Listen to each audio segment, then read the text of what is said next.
Now, most people don't realise how long it actually takes to recover from injury, how long it takes for our body to repair itself. So this is a process of 24 months, of 2 years, from onset of injury, from the event, through to almost full recovery. And what you can see here is that things start to happen within 30 minutes. Things start to happen to your blood, to your cardiorespiratory system, to your pulmonary system. Things start to change to help with this injury response. We don't need to go into the details on this because it's not overly practical from the point of view of what we need to do about injuries.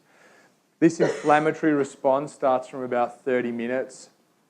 And you can see that as this process goes, even up here around 3, 6, 12, 24 months, we still don't have full return of tissue strength. So most people perceive injuries as, it doesn't hurt anymore, I'm back to full strength. This can take a long time, so you have to be patient with this process.